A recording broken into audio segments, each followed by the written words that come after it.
and he will take home the largest trophy.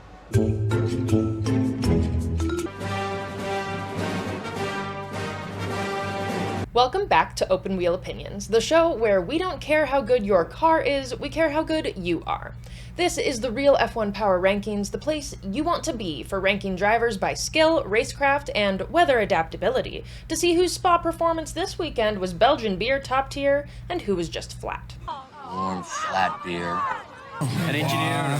Come on. The marshals made us worried with the 4 laps under safety car, but who can blame them for being cautious with Gasly and Hubert's mothers breathing down their necks? Luckily, we still got a pretty good race out of it, and the sprint gave some of the drivers a little more cushion in our data. Make sure to tell me what you would have ranked them in the comments below. Everybody's entitled to an opinion. Colapinto is still last. Still no points, still being passed like a crypto sponsorship offer.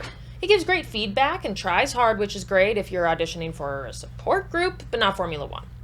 He struggled maneuvering through the tight curves before the rain hit Sunday, and boy did that cause him some extra issues. He managed a 19th place finish both at the actual race and sprint, so no movement this week for him. I can't get up! Liam is slowly becoming F1's what could have been guy, like that friend who had a D1 offer until his ACL met a trampoline. I went back and forth with if he's done enough to move up because he had much better consistency this weekend, but when you compare apples to apples, I can't put him higher than Stroll. He's fiery in interviews, but the only thing more cooked than his tires is his career if he can't get past the window liquor. Oh man, it must suck that your retarded brother's better looking than... The stroller keeps strolling. He's like a fridge light. Never really sure how it works, but it's always there when you open the door. Spa didn't help his case, and neither did being aggressively meh every weekend.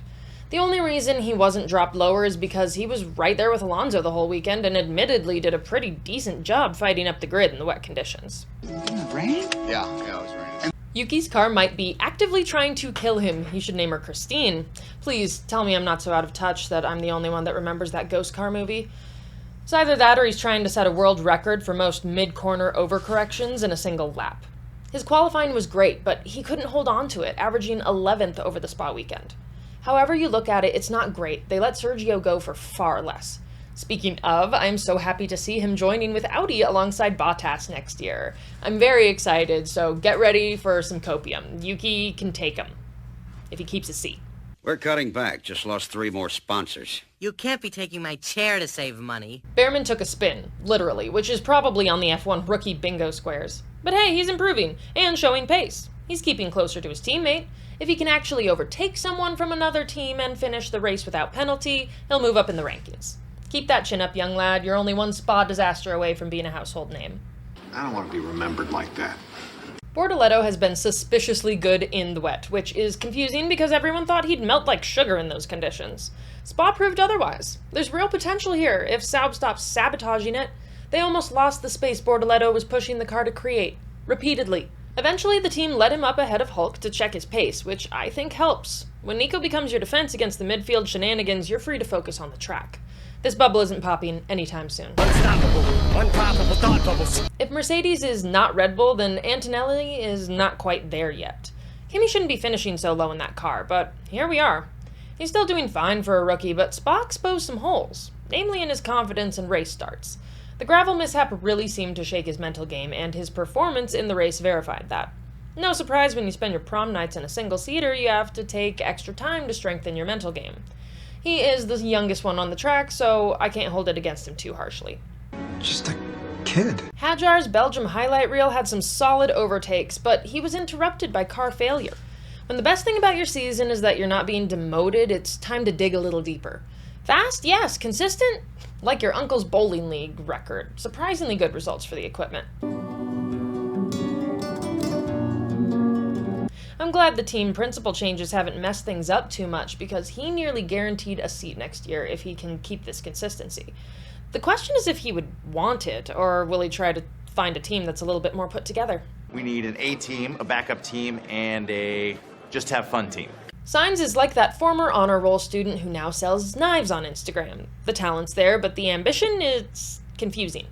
He's getting outshined by Albon at Williams, which should be illegal in at least 3 countries. We've all been expecting a faster transition to the car, but at this point, he's getting straight shown up by a guy that makes him look 10 years older. I'm not old. Oh, please. Fernando's age is finally starting to show. Not in driving skill, but in the way he looks at sprint races like your dad looks at TikTok. Pure disdain. Despite the interview shade he threw at new fans, he is undeniably still a brilliant mind in a car that's starting to betray him. I hope he's right and Newey's involvement in the 2026 car can bring some life back into him. I'm young again. I'm young again. Ocon is like mold, always growing where you don't expect him, and all he needs is one weekend in the wet to grow. Or does that make him Formula One's chia pet? He diced through the field like a French chef with 3 Michelin stars. He gets a rain boost just like Hamilton, because the poorer racing kids growing up couldn't afford to skip practice just because of a little water. Now, if only we can get through a weekend without him reminding us that's where he came from. I'm special. Gasly couldn't even compete in the sprint due to car problems, which is kind of the Alpine special at this point. It was apparently a water leak. Thankfully, the FIA didn't add another 20-minute delay because wet races are illegal now. His drive in the Grand Prix itself was spicy, surgical in the corners, and somehow turning this team's Kardashian drama into a Brady Bunch episode. I know he's great in wet conditions, but this was a masterclass. He might not qualify faster than some on this list, but he's proven his racecraft more than makes up for it. I got skills. I got skills. Albon is now officially the guy who makes Williams look like a real team again. He's proven his spot, nailed tire strategies, and honestly deserves more media attention than half the grid. You don't pull this much performance out of marshmallow fluff without knowing your shit. His vendetta against the Red Bull teams was on full display with those overtakes, and I'm here for it. Who would have thought it would take a mad Alex Albon to get Williams its best race result since George Russell in 2021? Yes, Albon got 5th at Australia this year, but maybe that's what my statement meant. You don't know.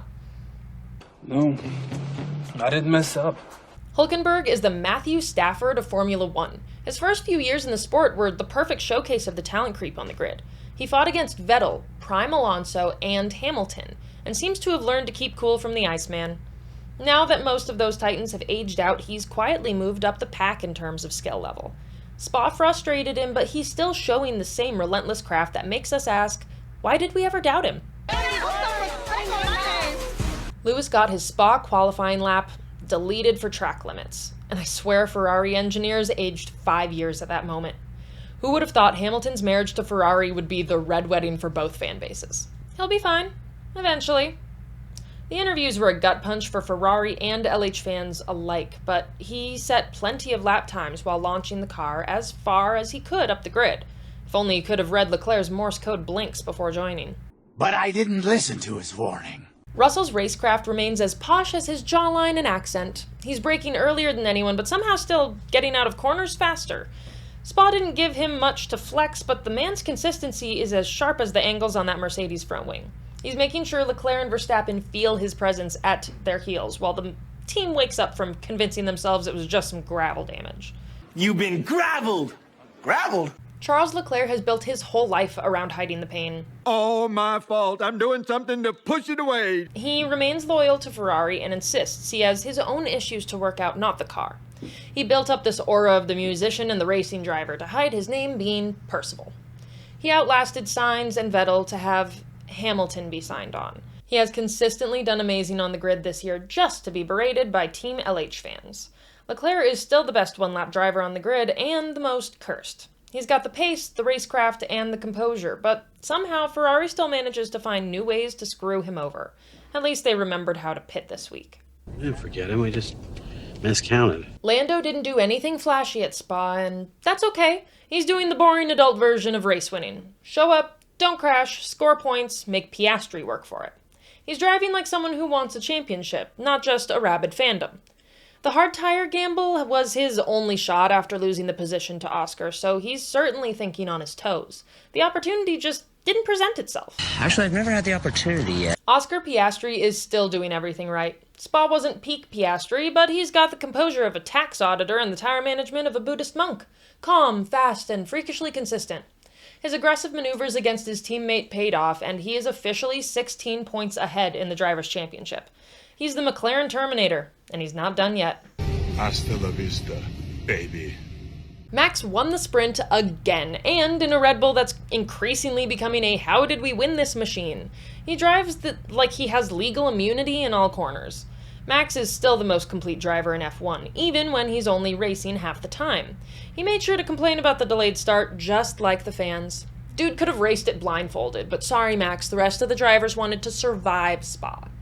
He made the McLarens work for their win again, but the car is the cap right now. With so much going on with Red Bull, Max is the last thing on their list to take care of. We'll get to it when we get to it. And that's your post-Spa power rankings. Rookies reevaluated, veterans exposed, and Verstappen still haunting everyone's mirrors like a neon orange ghost. Disagree with the list? Great. Argue it in the comments and make it personal. Be sure to like, subscribe, and smash that bell harder than Stroll hits his personal trainer. Until next time, keep your engines loud and your opinions louder.